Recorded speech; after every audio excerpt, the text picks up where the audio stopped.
Now let's imagine that you found £200,000 under your pillow. I mean, it would be a gigantic pillow, but that's irrelevant. What would you do? Would you buy a supercar? Pay off all your debts? Maybe invest in gold? Well, whatever it is you did decide to do, you're going to need another £25,000 for this. And I'm just not sure your piggy bank holds that kind of cash. Well, unless it's as big as the pillow.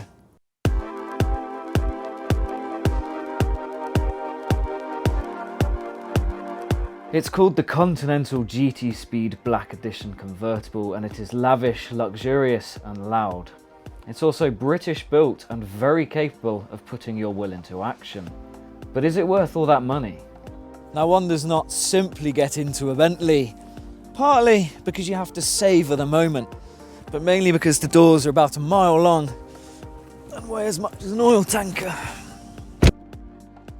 Before we set off and see the biggest reason why you buy the GT Speed Black Edition, we should momentarily soak up the opulence of the interior. You don't get a seat, you get a throne coated in quilted leather, a posh analog clock and dark tint aluminium panels. This really is a car that makes you feel like you did rather well at life. This particular car gets the optional Black Edition styling package, which includes 21-inch gloss black alloys and various gloss back touches. You can even choose a contrasting colour to jazz it up a bit, such as cyber yellow, and have either red or black brake calipers. Now, it must be said, beneath the luxury veneer lies a touch of cost cutting. The stalks, for instance, are plasticky and could have come out of a VW Golf, which makes sense because Bentley is owned by VW.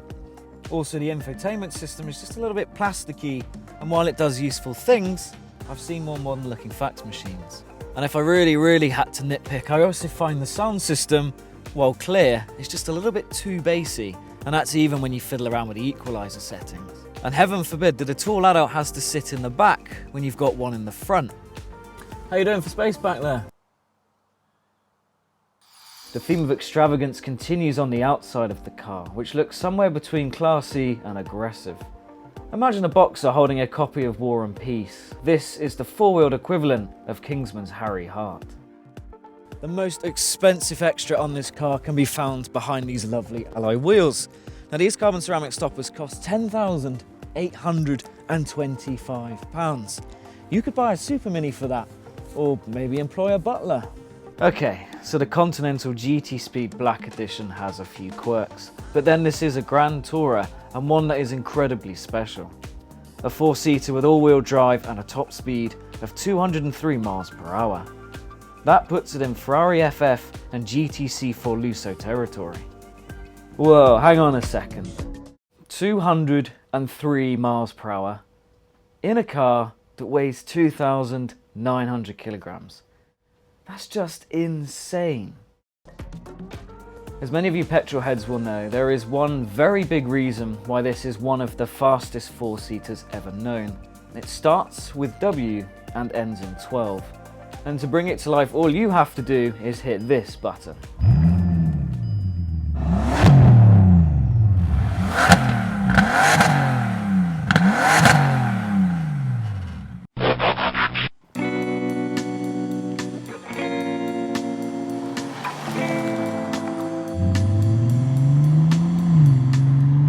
Bentley uses a W12 engine for a few reasons, one of which is to help with weight distribution.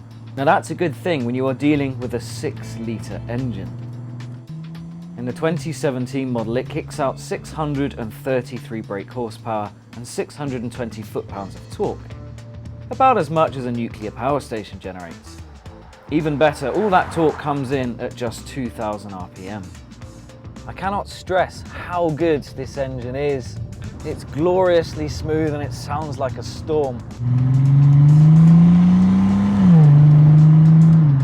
And let's face it, few other engines would be able to move a car this heavy quite so convincingly. Bentley says it takes 30 engineers more than 12.5 hours to build each engine. And to that I'd say that is time very well spent. This is of course a Grand Tourer, so it's rather big. It's not a car that one sneaks down the road in, it requires a greater degree of concentration. It also had to endure some compromises to keep it somewhat comfortable, although the ride is still more firm than forgiving. Should Sir or Madam be running late, the Bentley offers surprising levels of agility, and reaching the edges of grip requires surprisingly large testicles/ovaries. As for those carbon ceramic stoppers, well, braking power is immense and wonderfully linear. Now take the Bentley out of sport mode and put it into the standard drive, and the character changes drastically. It no longer holds gears for as long, so it's not as revvy, which makes the cabin quieter and more serene. And that adds to the feeling of grace and sophistication. Most cars move, but Bentleys, they glide.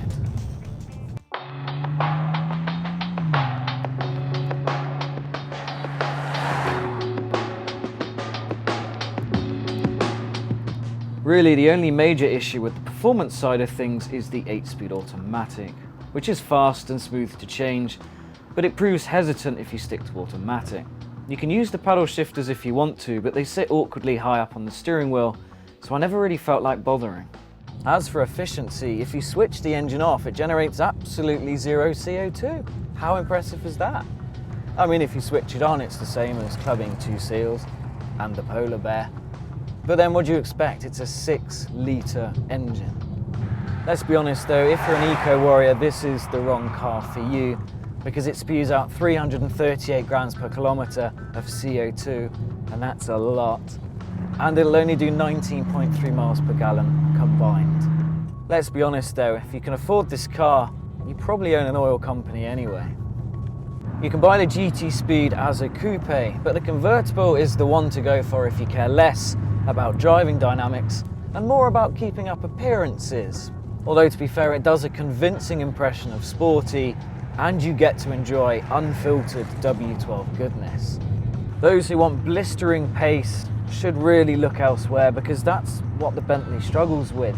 It's just too hefty to compete with the likes of a supercar and a high-end sports car. But for those who want a car to make them feel like a superstar and drive about in total luxury at over 200 miles an hour, there really is nothing like it.